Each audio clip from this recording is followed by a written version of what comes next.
A estas alturas creo que nadie puede engañarse respecto a la naturaleza de los grupos armados que forman parte de esa alianza que ha ocupado el norte de Mali, que desde allí estaba en camino de ocupar el país entero, si no hubiera sido detenido por el ataque de las tropas francesas. El ministro los ha mencionado. Se trata de Al-Qaeda del Magreb Islámico, Ansar al-Din y el Muyao. Pese a las diferencias que hay entre ellos, que usted ha señalado,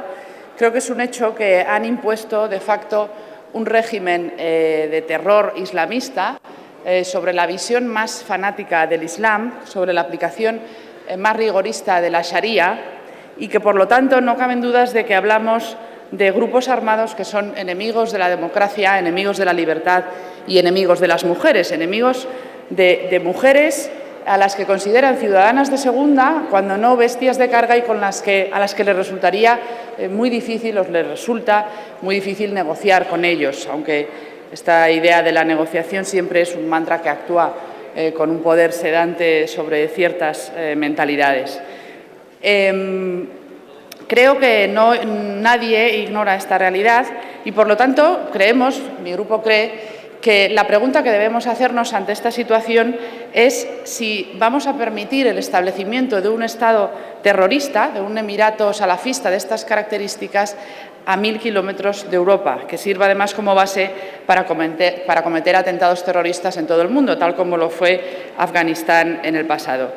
Esta creemos que es la pregunta esencial y creemos que tiene una respuesta clara y directa, a pesar de que la respuesta real, la respuesta de la acción,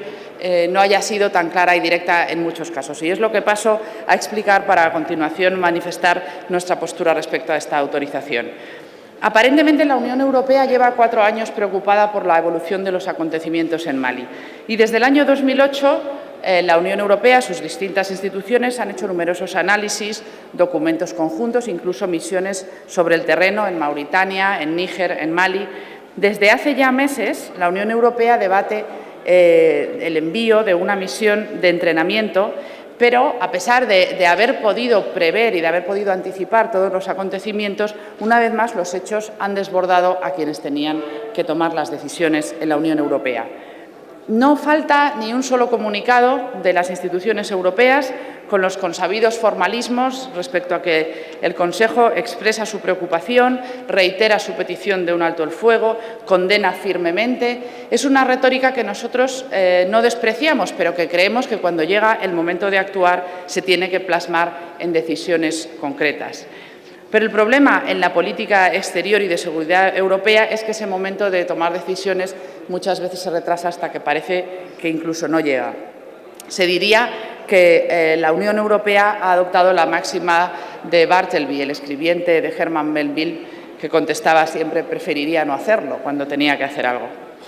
Mientras aquí en Europa nos perdíamos en estos comunicados y en estos debates, esa alianza yihadista avanzaba, se pertrechaba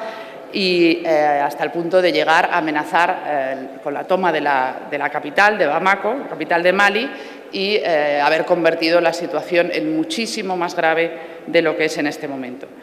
Así que, cuando estaban a punto de conseguir ya este avance sobre la capital, el 11 de enero, tal como ha explicado el ministro de Exteriores, Francia pasa a la acción, toma la decisión de desplegar allí sus tropas y de atacar a esos grupos yihadistas. Toma esa decisión porque a esa pregunta de si vamos a consentir un Estado yihadista y terrorista a 1000 kilómetros de Europa, con toda claridad Francia responde no, no lo vamos a permitir. ¿Qué hay que hacer para evitarlo? Pues a esas alturas ya solo quedaba esa solución, mandar tropas para obligar a los terroristas a retirarse hacia el norte y evitar que conquistaran la capital, el aeropuerto y llegaran a la zona sur, la más rica.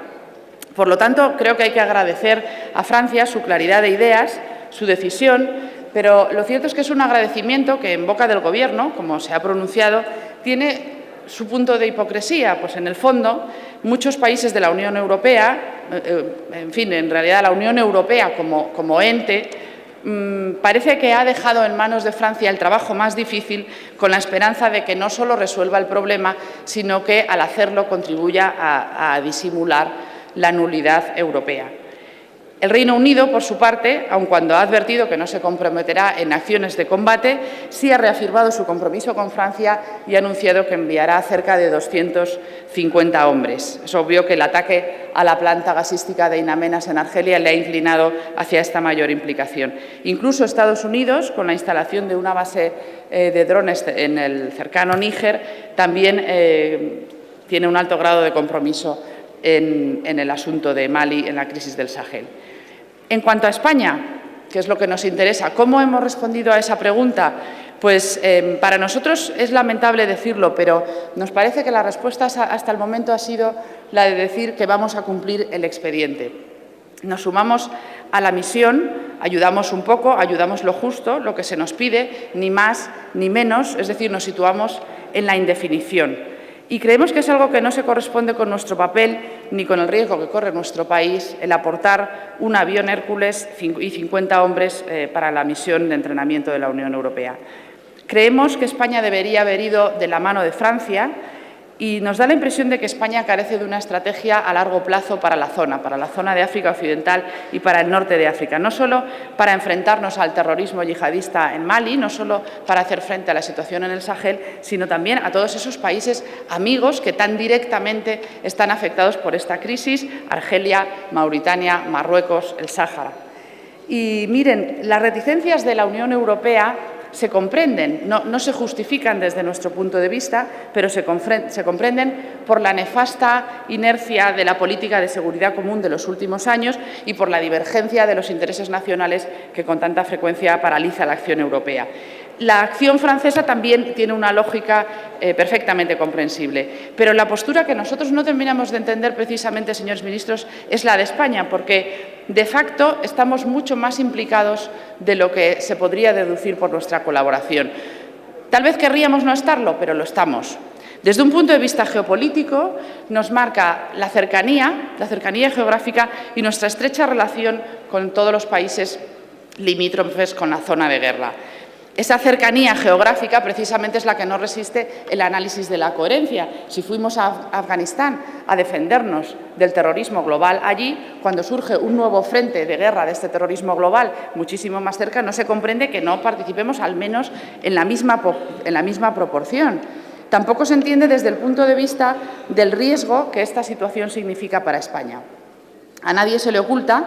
que después de Francia, España es el país que con más frecuencia es mencionado en los comunicados de Al-Qaeda del Magreb islámico, y en los delirios yihadistas ya es recurrente el que se aluda a la recuperación de Ceuta y Melilla y a ese paraíso mítico de Al-Ándalus, mítico para este Islam radical. También nos afecta por la vía de la migración, porque todo el desplazamiento de población interna y externa va a afectar directamente, de hecho ya lo está haciendo, ya está aumentando la presión migratoria sobre Ceuta y Melilla, lo hará también sobre Canarias. Y aún hay otra razón más para habernos implicado más en este conflicto, que es el Sáhara Occidental. España sigue siendo la potencia administradora de iure y, por lo tanto, seguimos teniendo una responsabilidad con los saharauis. Es sabido por todas las cancillerías europeas, en fin, tampoco hace falta ser un genio, que la frustración de los jóvenes saharauis respecto a su futuro como país y a su progreso personal, económico y social crea el caldo de cultivo idóneo para que estos jóvenes sin futuro puedan ser captados por los fanáticos que con sus verdades absolutas les ofrecen un objetivo vital. Por triste que sea, consiguen darles un destino a esas vidas. Y, por desgracia, si un Estado débil como Mali no ha sido capaz de afrontar esta amenaza terrorista, no es difícil imaginarse, si se extendiera el conflicto, las dificultades a las que se enfrentaría el Polisario. Y prefiero obviar, señor ministro, para que no nos tache de catastrofistas, lo que significaría la implicación en cualquier forma o el que salpicara en cualquier forma este conflicto al territorio del Sáhara Occidental. Pues bien, pese a todos estos condicionantes que pesan sobre nuestro país, nos hemos implicado menos que el Reino Unido cuyo primer ministro, por cierto, para darle al asunto el fuste y el empaque que tiene, ha comparecido él personalmente, el primer ministro. Por cierto, quiero recordar que en la última autorización semejante a esta, también el presidente del Gobierno español, Rodríguez Zapatero, fue el que compareció aquí, el presidente del Gobierno en persona, siendo su comparecencia en absoluto despreciable, pero creo que nosotros merecíamos también ese trato y, sobre todo, la ciudadanía merece esa explicación por parte del presidente del Gobierno. Sabemos que el momento económico no facilita las decisiones que implican un gasto económico, obviamente, en este aspecto, pero también creemos que cuando hay claridad en la visión política se buscan las fórmulas para solucionar los problemas. Y la cuestión, finalmente, señores ministros, es que cuando nosotros nos preguntamos si nuestro Gobierno va a tolerar ese Estado terrorista a 1000 kilómetros de Europa, parece que estamos contestando, como la Unión Europea, que no, pero que preferiríamos no hacerlo, pero que preferiríamos no involucrarnos demasiado. Creemos que hay ocasiones en que las circunstancias, los hechos, llaman a nuestra puerta con virulencia y no se puede, es negligente hacer oídos sordos a esa llamada. Creemos que España no puede eludir su geografía, no puede eludir su historia, en suma, no podemos eludir la realidad. Esa postura europea de inhibición es la que España está secundando. Y si ustedes me dicen que no tiene sentido hacer seguidismo de Francia, que a su vez responde a sus propios intereses en la zona, lo acepto y aceptaríamos que, como razonable, el negociar contrapartidas de carácter político a un mayor apoyo a la postura de Francia. Aceptaríamos que buscáramos dentro de esa colaboración mayor una voz propia, por supuesto, actuando en coordinación con ellos. Lo que no nos parece razonable es hacer un discurso en el que se enfatiza la amenaza y se enfatiza el riesgo que suponen estos grupos armados radicales y después no estar a la altura de esa retórica cuando se trata de tomar decisiones. La comparación, por ejemplo, con la contribución que han hecho un país como Bélgica, un país diminuto que ha contribuido más que España. Un país como Dinamarca, también un país pequeño, ha contribuido casi lo mismo que España. Por lo tanto, a nosotros nos parece que nos estamos quedando cortos en este asunto. Y nuestro análisis sosegado de lo que puede ocurrir en los próximos meses no es halagüeño, como no lo es el que hacen la mayoría de los expertos. Es verdad, usted lo ha señalado y otros portavoces también, que las tropas francesas están llevando a cabo con rapidez y eficacia la toma del territorio y están obligando al repliegue, a la huida de los terroristas. Pero el objetivo del Estado Mayor francés es garantizar la integridad territorial de Mali. Y esto es justo lo más duro es lo que queda por hacer, porque los terroristas están en sus santuarios del norte y de ahí será tan difícil echarlos como lo era expulsarlos de las cuevas de Afganistán. Y Francia todavía está dudando si esto lo tendrá que hacer sola, si solo contará con unas tropas africanas. Sí, en una reunión que contaba Le Monde hace 2 días en el Elíseo, los propios gobernantes franceses, los propios miembros del Gobierno, se preguntaban si contarían con suficiente apoyo no solo de tropas africanas que aún tienen que ser, en una parte de ellas, las malienses formadas, sino hasta qué punto contaría con el apoyo de sus socios europeos. Desde nuestro punto de vista, creemos que en los próximos meses tenemos que estar preparados para una mayor implicación en este conflicto. Nuestra posición hoy es favorable a prestar esa autorización que el Gobierno solicita para esta misión, pero no nos engañamos respecto al futuro.